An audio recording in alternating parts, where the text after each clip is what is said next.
Oi, gente, tudo bem? Eu queria começar esse vídeo falando que eu não esperava que o último vídeo tivesse a repercussão que teve. Não só aqui, como também no meu Instagram, porque vários seguidores vieram aqui assistir esse vídeo e me mandaram mensagens lá falando que o vídeo falou com eles, falando que eles precisavam ouvir isso e eu particularmente não entendi, fiquei grata, mas não entendi, porque o vídeo foi realmente um desabafo e muitas pessoas se identificaram, então glória a Deus por isso. Mas hoje eu vim aqui falar de um tema. Eu acho que o hype já passou, o topo do hype, mas que é um tema de extrema importância e mesmo que eu não goste de ficar comentando os assuntos que são os assuntos do momento, que são modinhas, é importante falar porque o tema é importante, que foi a mensagem da pastora Helena Raquel. Ela fez uma denúncia no maior congresso do Brasil, um congresso que muitos pastores tenho vontade de estar, tenho vontade de pregar. E ela teve essa oportunidade, ela usou essa oportunidade para fazer a denúncia utilizando, na minha opinião, o capítulo mais sombrio da Bíblia. Porque qualquer pessoa que leu Juízes 19, ela fica estático sem saber o que ela acabou de ler. Ela fica sem entender por que aquela história tá ali. E a própria pastora fala que ela passou 13 anos estudando esse texto para poder falar. E ela fez uma denúncia que foi importante para mim, como alguém que foi ouvir a mensagem completa, porque eu vivi isso. Não que eu já sofri violência doméstica, não.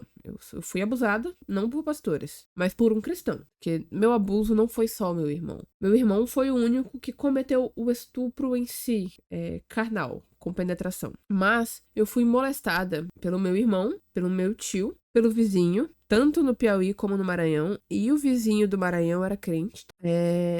Por amigos da minha mãe, por amigos dos meus irmãos e quase que pelo meu padrasto na época. Então, a parte do abuso em si, eu como uma vítima de abuso me identifiquei. Mas eu já vi pessoas que eu conheço vítimas de violência doméstica. Uma delas, inclusive, foi vítima de violência doméstica pelo meu abusador, que foi o meu irmão. E eu vi vizinhos crentes, eu vi parentes, crentes e também não crentes, todo mundo falando, não denuncia, ora pra ele mudar, ora pra Deus mudar a vida dele, ora pra Deus salvar ele. Isso é o diabo agindo através dele, é o demônio, ele deu lugar pra demônios. E assim, gente, às vezes é o democratismo da pessoa. Às vezes a pessoa é simplesmente uma criminosa. E tá tudo bem. Não tá tudo bem a pessoa ser um criminoso, mas, tipo, tá tudo bem você não espiritualizar o que não se deve espiritualizar. Porque se você chega numa igreja, fala que sofreu violência doméstica, o pastor manda você orar pela pessoa que te agrediu, você tem que denunciar tanto a pessoa que te agrediu quanto o pastor. Esse pastor tá sendo cúmplice. E eu já vi pessoas serem orientadas a orar para não denunciar o agressor. Já vi pastor encobrir pecado do próprio filho. E não somente eu, meu esposo também já vivenciou isso, já viu isso. E quando eu postei um carrossel a respeito disso no Instagram, eu recebi comentários de gente da minha igreja falando: ah, isso aconteceu lá. Ou seja, o que a pessoa me relatou foi que aconteceu durante o culto e ela foi orientada a não chamar a polícia porque ia ficar feio para a igreja. Então, se uma mensagem tão importante como essa, onde mulheres, pela primeira vez, se sentiram ouvidas e não somente ouvidas, representadas, porque a denúncia foi efetuada por uma mulher. Uma mulher num congresso onde tinham vários e vários pastores ali, homens, alguns deles, não sei, não tô acusando, mas poderiam ter ali agressores, não tinha opção nenhuma, além de levantar a mão e dar glória a Deus para a mensagem que ela estava fazendo. Para levantar a mão e dar glória a Deus pela denúncia que ela estava fazendo contra o crime que alguém ali poderia ter cometido, poderia cometer. Porque se ela fosse interrompida, ia ficar feio para a pessoa que interrompeu. Ia ficar feio para o Congresso. Se a pessoa se levantasse e fosse embora para não ouvir aquela mensagem, ia ficar feio para a pessoa. Então, se por algum motivo ali, não estou falando que tenha, mas se houvesse algum abusador presente entre os pastores naquele púlpito, ele não teve opção nenhuma além de levantar a mão e dar glória a Deus para a denúncia do crime que ele cometia. Então, nós tivemos já o desafio aí, o impacto que teve, foi porque teve uma mulher falando no maior congresso cristão do Brasil. E eu acho que foi por causa disso que teve a importância que teve o hype que teve. Porque eu já vi homens denunciando violência doméstica, denunciando e orientando mulheres a denunciar agressores. Já vi. Não vou dizer que não, porque eu já vi homens fazendo isso. Inclusive, o que me entristeceu foi porque eu vi homens que faziam isso ficarem incomodados porque a denúncia da pastora Helena Raquel teve mais alcance do que as mensagens que eles fazem, os projetos que eles fazem nas redes redes sociais. Mas eu já falo disso há não sei quantos anos e ninguém fala sobre. Eu já faço isso há muito tempo, mas vocês só estão prestando atenção agora. Se o alcance de uma denúncia de agressão feito por uma outra pessoa incomoda você, você não tá fazendo isso pelas almas, você tá fazendo isso pela visibilidade social que as redes sociais dão. Isso é triste. Porque foram esses os motivos que eu vi de gente que não chegou a não gostar da mensagem. Foi, mas eu já falo disso e vocês nunca deram bola. Se você fala, amém, amigo. Mas você não pode reclamar que uma mensagem alcançou pessoas. Ela estava no lugar certo, no momento certo, e foi a pessoa certa para fazer isso. Porque mulheres ouvem outras mulheres. E quando uma mulher defende mulheres vítimas de violência sexual, mulheres vítimas de violência doméstica no púlpito do maior congresso cristão do Brasil, outras mulheres vão dar visibilidade porque elas se sentiram representadas. É o que acontece. Eu vi reformados dando glória a Deus pela mensagem dela. Reformados, que não concordam com o título que ela tenha de pastora. Mas estavam lá, sabendo que ela foi usada por Deus. Por quê? Porque quem é filho reconhece a voz do pai. Sabe que a mensagem que ela deu veio do pai. Porque Deus não gosta, Deus não se agrada de pastores que encobrem pecados no altar. Deus não se agrada de pastores que encobrem pecados contra mulheres. E contra homens também, mas o assunto aqui é mulheres.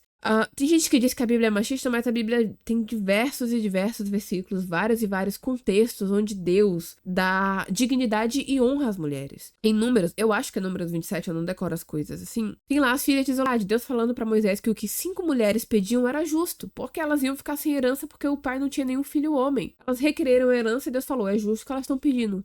Tem versículos que falam que esse tem Deuteronômio, que o homem, no primeiro ano de casado, ele não pode ir pra guerra, ele tem que ficar em casa e fazer a mulher feliz. Tem versículos que falam que Deus não escuta a oração do homem que não trata bem a sua esposa. Ou seja, Deus, ele dá dignidade e honra às mulheres, mas tem pessoas que pegam versículos fora de contexto, como aquele de Timóteo, que fala que não permite que as mulheres falem, pra justificar o próprio ódio que eles têm. Gente que não lê a Bíblia, gente que não tem intimidade com Deus, que quer usar um livro que ele não conhece pra tentar diminuir mulheres. E eu não tô falando aqui dos cristãos, eu tô falando dos não cristãos. Porque quando eu postei falando que a Bíblia não é machista, vieram várias e várias pessoas querer usar argumentos de versículos fora de contexto pra falar que é. Então, eu já me perdi no pensamento. Voltando. Deus dá dignidade às mulheres e ele não se orgulha de ter na sua igreja pastores que são lobos em pele de cordeiro. Pessoas ali que deviam falar e proteger e dar vida, dignidade aos órfãos, viúvas, necessitados, às vítimas, encobrir pecados de homens agressores, de homens abusadores, apenas porque pode ficar feio para a igreja. Quando eu fui ver a mensagem, vários e vários comentários, eu não sou cristão, mas eu vim ver a mensagem completa. Você tem noção de quantas pessoas de outras religiões,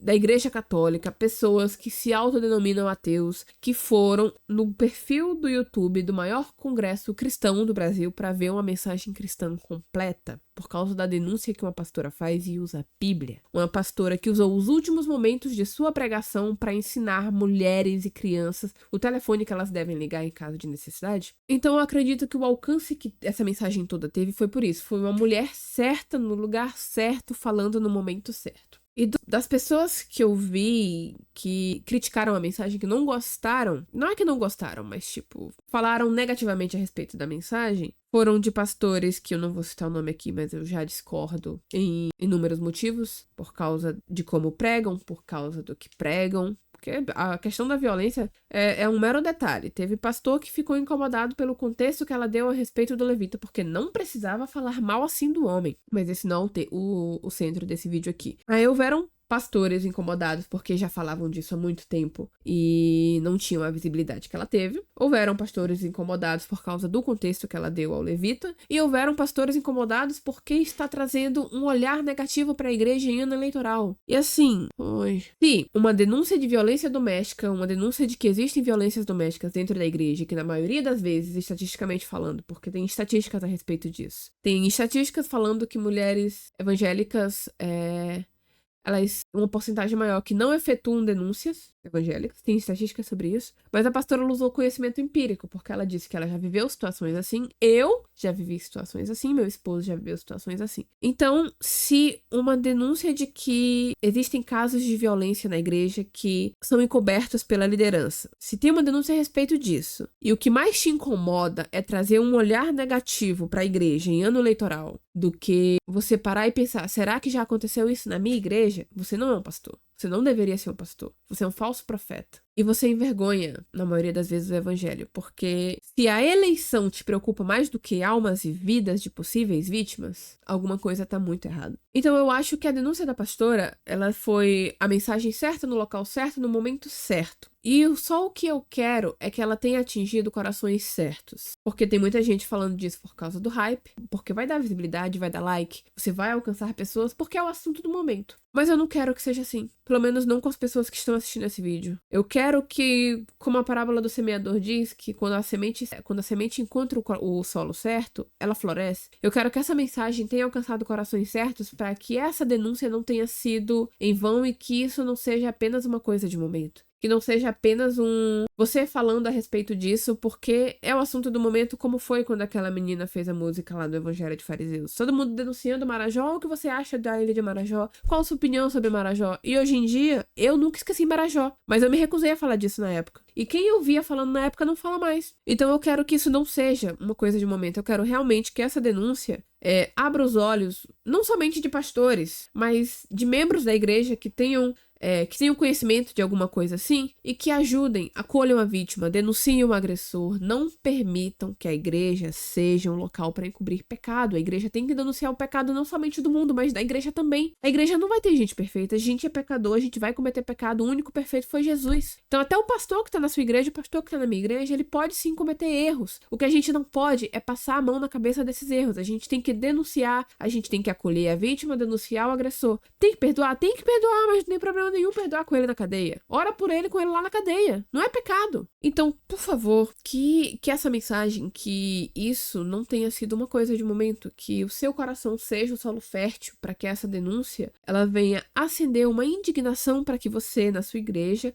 faça o seu melhor para ouvir vítimas, para acolher vítimas, para denunciar agressores e que a igreja venha a ser um hospital, que ela venha voltar a ser um hospital, porque, infelizmente, eu recebo muitas e muitas mensagens de gente falando que saiu da igreja porque se magoou com pessoas. E eu, como cristã, entendo que elas estão olhando pro ponto errado. Porque se você saiu da igreja porque se magoou com pessoas, você nunca esteve lá pelo motivo certo, que no caso era Jesus. Mas eu sei que mesmo você estando lá pelo motivo certo, as pessoas ainda podem te magoar, ainda podem te ferir. Mas eu quero que a igreja volte a ser um hospital, que a igreja acolha vítimas, que a igreja denuncie abusadores e que nós demos às pessoas, que nós possamos dar às pessoas motivos para que elas parem de culpar Jesus pela espada de Pedro. Então, se essa mensagem falou com você, comenta que eu tenho o coração certo, porque são com pequenas pessoas, com um pequeno número de pessoas que nós